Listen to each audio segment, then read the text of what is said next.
The day I was kicked out, it was raining.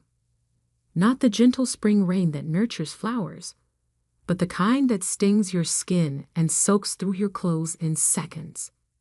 I stood there, my hastily packed duffel bag getting heavier by the minute as water seeped into the fabric. "You're a disappointment, Oliver." My father's words cut through the sound of raindrops hitting the pavement. "A complete failure." My mother stood behind him in the doorway, arms crossed, her face a mask of disapproval. The same face she'd worn when I told them I wanted to study computer engineering instead of taking over their precious Mason Industries. "All these years of grooming you for the company," she said, her voice dripping with disdain. "And you throw it away for what? Some foolish dream of creating apps." I was 18, fresh out of high school, and my crime was refusing to attend the business school they'd chosen. I had different plans, different dreams. I wanted to build something of my own, not inherit their legacy. "If you walk away now," my father's voice turned cold, "don't ever come back. You'll get nothing from us. No support, no inheritance, nothing." I adjusted the strap of my bag and met his gaze. "Fine." That one word seemed to shock them both. They had expected me to break, to give in like I always had before. But something had changed in me. Maybe it was the years of being compared to my perfect older brother James, or maybe it was just time to stop being the person they wanted me to be and start being myself. I turned and walked away, each step taking me further from the luxury mansion I'd grown up in. Their final words followed me down the driveway. "You'll fail, Oliver. You'll come crawling back when you realize how worthless your dreams are." But I didn't look back, not even once. The first few months were exactly as hard as they'd probably hoped. I crashed on my best friend Mike's couch, worked 2 jobs, one at a local electronics store during the day and delivering pizzas at night. Every spare moment was spent learning, coding, developing my skills. Mike's tiny apartment became my sanctuary. While my family attended galas and business functions, I sat cross-legged on a worn-out couch, surrounded by programming books and energy drink cans, my laptop balanced precariously on my knees. "You're insane, man," Mike would say, watching me code until sunrise. But the good kind of insane. He didn't understand the technical aspects of what I was building, but he understood drive. He understood the need to prove yourself. 6 months in, I had my first breakthrough. A small app I developed caught the attention of a local tech startup. They didn't offer me millions, but they offered something more valuable, a chance. A junior developer position with flexible hours so I could continue working on my own projects. I took it without hesitation. My family's company, Mason Industries, was all about traditional manufacturing, tools, machinery, the kind of business that had made my grandfather rich in the 1960s. They couldn't understand why anyone would want to work with invisible products like software and apps. But I saw the future. While they were stuck in their old ways, I was learning about artificial intelligence, blockchain, and the endless possibilities of the digital age. 1 year turned into 2, then 3. I moved from the junior developer position to lead developer at another company. My first major app, a revolutionary project management tool, started gaining traction. I wasn't rich yet, but I was making enough to rent my own small apartment and fully focus on my work. During those years, I heard snippets about my family through mutual acquaintances. James had taken my place as the heir apparent to Mason Industries. My parents hosted charity galas and business dinners, maintaining their image as pillars of the business community. They had effectively erased me from their narrative. That was fine by me. I was building my own story. The turning point came 4 years after that rainy night. My project management app had evolved into something bigger, an entire suite of business tools powered by artificial intelligence. I called it Novatech Solutions. When the venture capital offers started coming in, I was ready. I had learned enough about business to know my worth. The first round of funding valued Novatech at $20 million. 6 months later, that value had tripled. I moved into a penthouse apartment in the city's tech district, but kept living relatively simply. Every dollar I earned went back into developing better products, hiring the best talent, expanding our reach. Mike, who had supported me through those early days, became my head of operations. "Look at us now," he'd say, standing in our sleek office overlooking the city. From delivering pizzas to delivering cutting-edge tech solutions. Mike, who had supported me through those early days, became my head of operations. "Look at us now," he'd say, standing in our sleek office overlooking the city. From delivering pizzas to delivering cutting-edge tech solutions. I smiled at his comments, but never let success go to my head. I remembered too well what it felt like to stand in the rain with nothing but a duffel bag and determination. Then came the day that changed everything.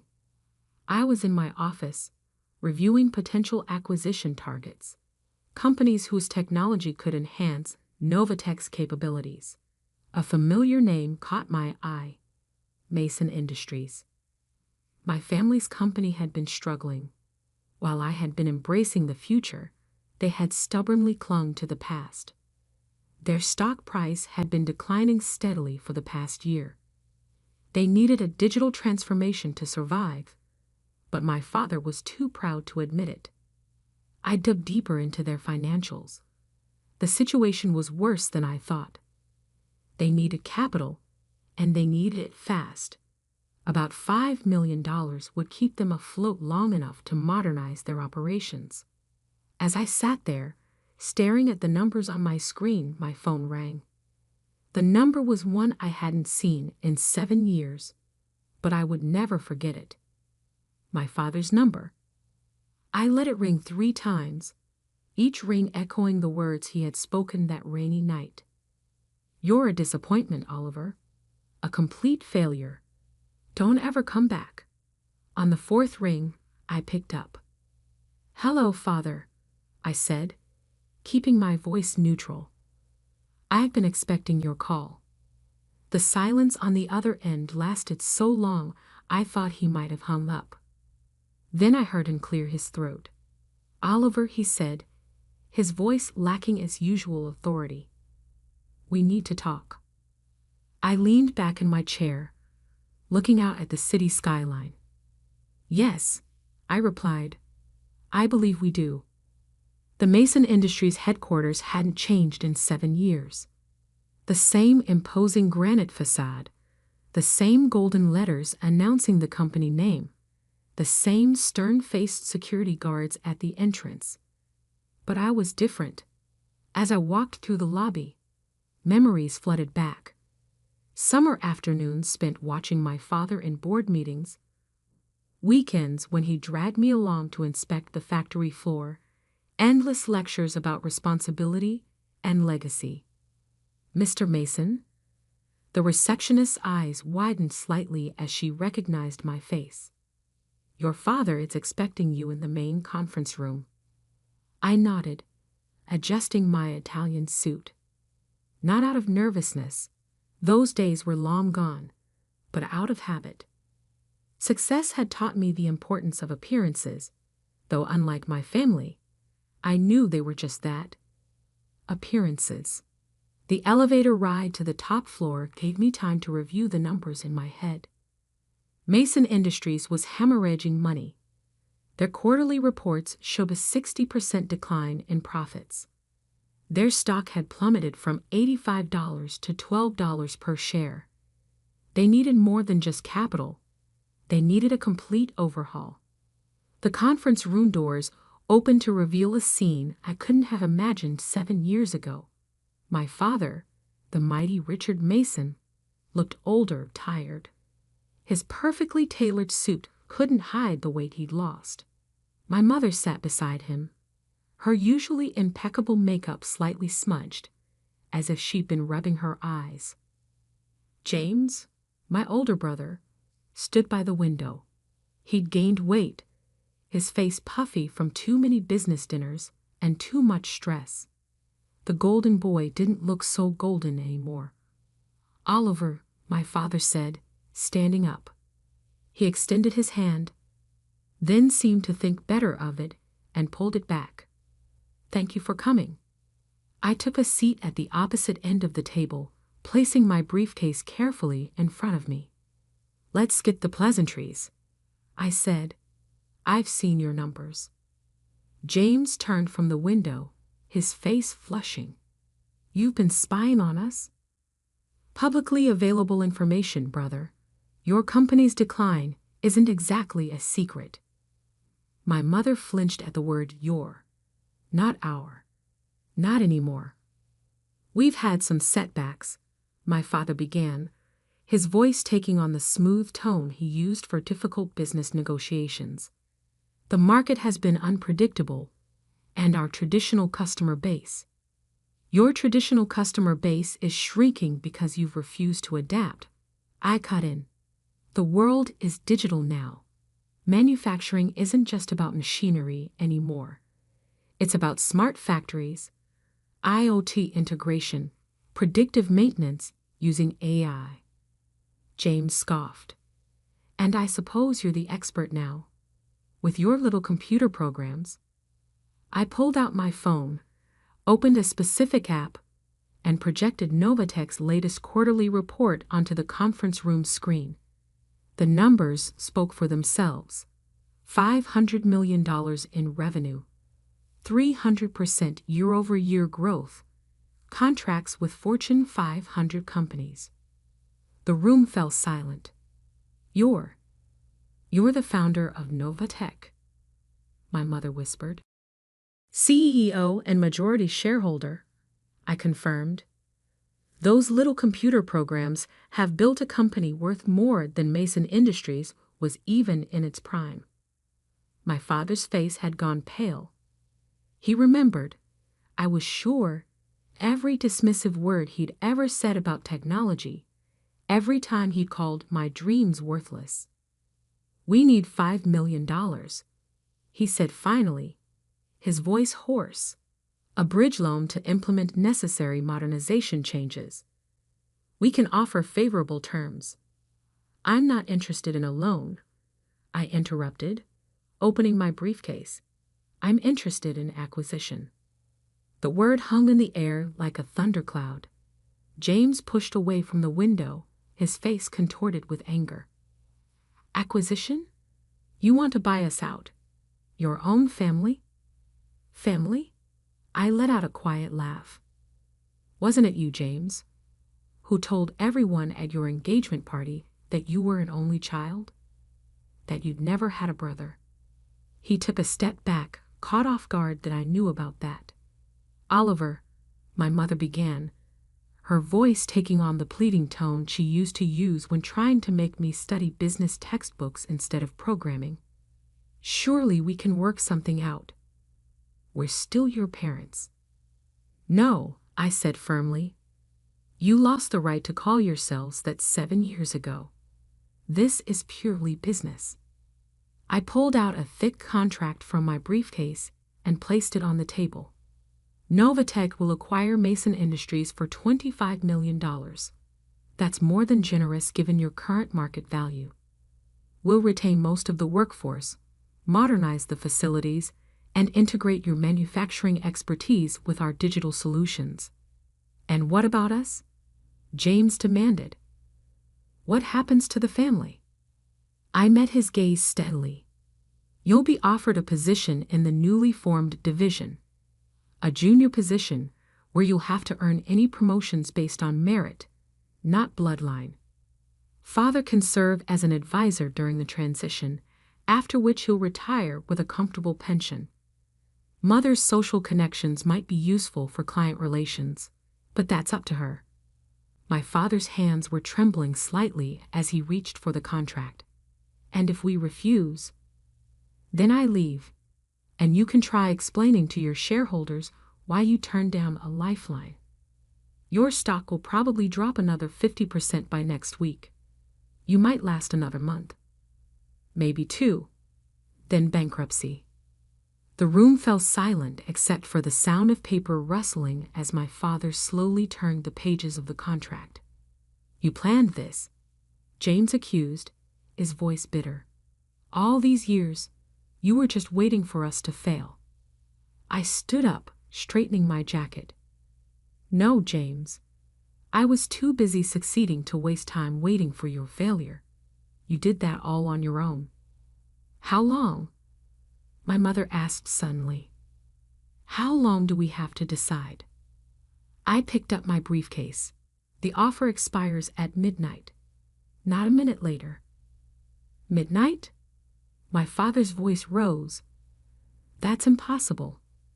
We need time to review with our lawyers, to consider other options. You don't have other options, I said calmly, and you don't have time.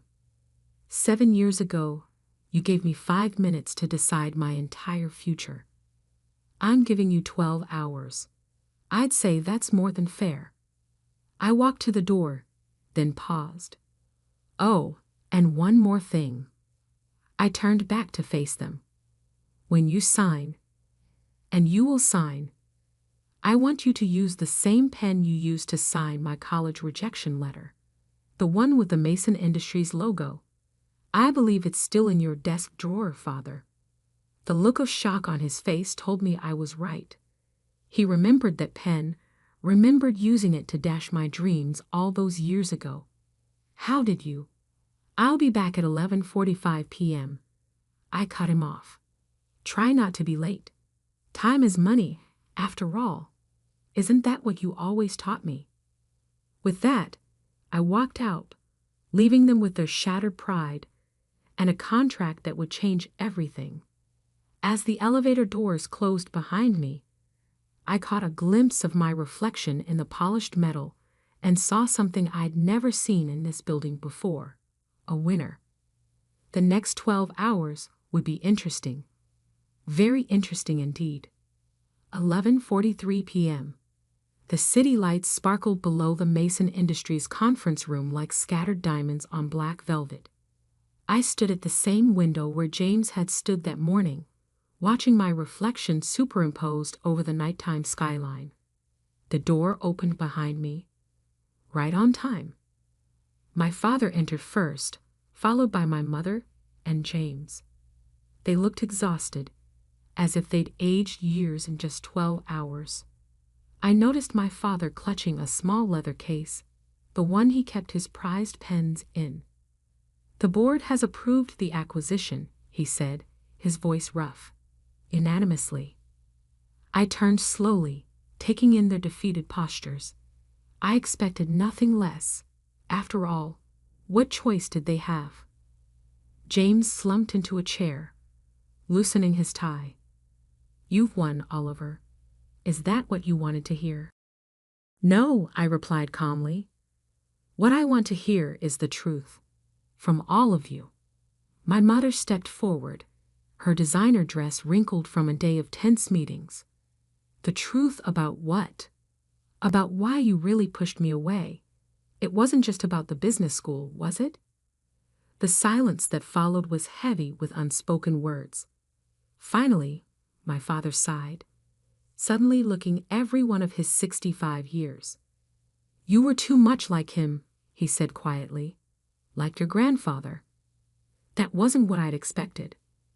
Grandfather? The one who started Mason Industries. My father nodded, sinking into a chair. Harold Mason was a visionary. He saw the future coming before anyone else. In the 1960s, when everyone was doing things the old way, he modernized, automated, took risks. The board thought he was crazy. Even his own father called him a fool. He pulled out the pen case, opening it with trembling fingers. But he proved them all wrong. built this company from nothing into an empire. And you, he looked up at me. You have that same look in your eyes, that same drive. It terrified me. Because you're not like him, I finished, understanding dawning. You're a maintainer, not a builder. You wanted the company to stay exactly as it was when you inherited it. I wanted stability, he whispered. Safety.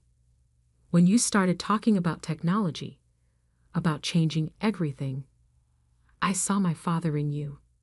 And I remembered how scared I was every time he took another risk, launched another venture. My mother touched his shoulder gently. We thought we were protecting you, Oliver. And James was more like your father. Cautious, reliable, boring. James interjected with a bitter laugh. That's what you mean, isn't it? I was the safe choice, the one who wouldn't rock the boat. I walked to the conference table, spreading my hands on its polished surface. And now look where we are. The safe choice led straight to bankruptcy. The crazy dreamer built a tech empire. We were wrong, my father said, and the words seemed to physically pain him. About everything, about you. He opened the pen case and removed the Mason Industries pen, the same one he'd used to reject my college plans 7 years ago. The gold logo caught the light as he placed it on the contract. Before I sign this, he said, I need to know what really happened after that night. How did you do it? I sat down across from him, feeling an unexpected urge to finally tell my story. The first few months were hell. Worked 2 jobs, lived on Mike's couch, coded until my eyes burned. But I had something you never gave me at home. Freedom to fail. Freedom to fail, my mother echoed. Yes, because when you're already at rock bottom, when your own family has written you off as worthless, there's no pressure. Every small success is a victory. Every failure is just another lesson. I pulled out my phone, showing them the first version of what would become Novatech's flagship product. This was my first app. Buggy, ugly, barely functional. But it worked, and each version got better. James leaned forward, actually interested for the first time. And the venture capital. How did you convince them to invest? I didn't. I smiled. They convinced me. By then, I had paying customers, proven technology. I didn't need their money. They needed my innovation, just like Mason Industries needs it now. My father picked up the pen, its weight seemingly greater than he remembered. And after we sign, what happens to us really? Exactly what I said this morning. James gets a fresh start, learning the business from the ground up. Mother can maintain the social connections that bring in clients. And you, father, yes, you get to watch your company become what it should have been all along, what grandfather would have wanted it to be. He pressed the pen to paper, then hesitated. Why didn't you just let us fail? You had every right to. Because that's not what successful people do, I replied. They don't destroy. They transform. They don't settle scores. They create opportunities. Everything you taught me about business was wrong, but everything grandfather built still has value. It just needs to evolve. 11:59 p.m. The scratch of the pen on paper was the only sound in the room as my father signed away his company. My mother wiped away tears as she added her signature. James, surprisingly, signed without hesitation. As I reached for the contract, my father grabbed my wrist. Not roughly, but with an urgency I hadn't seen from him before. Oliver, he said, his voice cracking. I'm sorry. For everything. I looked into his eyes, the same eyes that had once looked at me with such disappointment, and saw something new there. Respect. maybe even a glimmer of pride. "I know," I said softly, taking the contract. "But it's not me you need to apologize to. It's yourself, for being too afraid to embrace change. For letting fear of failure stop you from trying anything new. Can you ever forgive us?" my mother asked. I stood, tucking the contract into my briefcase. "I forgave you years ago. That's why I'm here now, saving what's left of Mason Industries instead of watching it crumble." "And us?" James asked. Can we be a family again?" "That depends," I replied. "Are you ready to be part of a family where success isn't measured by how well you maintain the status quo, but by how bravely you face the future?" One by one they nodded. "Then yes, we can try. Not as the Masons who kicked out their son for daring to dream differently, but as the Masons who learned that true legacy isn't about preserving the past. It's about building the future." I walked to the door, then turned back one last time. "Board meeting tomorrow at 9 a.m. Don't be late. We have a company to rebuild." As I rode the elevator down to the lobby, I thought about that rainy night 7 years ago. The scared 18-year-old with a duffel bag and a dream. If someone had told him that one day he'd own the building he was being kicked out of, he probably wouldn't have believed it. But that's the thing about dreams.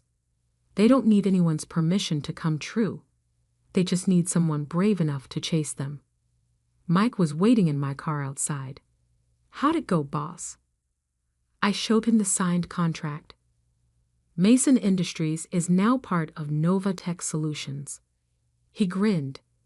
"And the family drama?"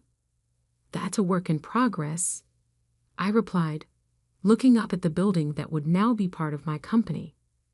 But for the first time in 7 years, it feels like there might actually be progress.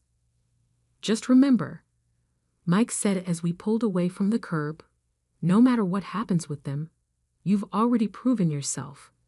To yourself, and that's what matters." I nodded, watching Mason Industries shrink in the rearview mirror. He was right. Success wasn't about proving my parents wrong. It was about proving myself right. Everything else was just details. Tomorrow would bring new challenges. Integrating the companies, modernizing the facilities, rebuilding family relationships. But I was ready for all of it. After all, I was Oliver Mason, the failure who succeeded, the reject who returned victorious, the son who surpassed his father's dreams by daring to dream his own. And this was just the beginning.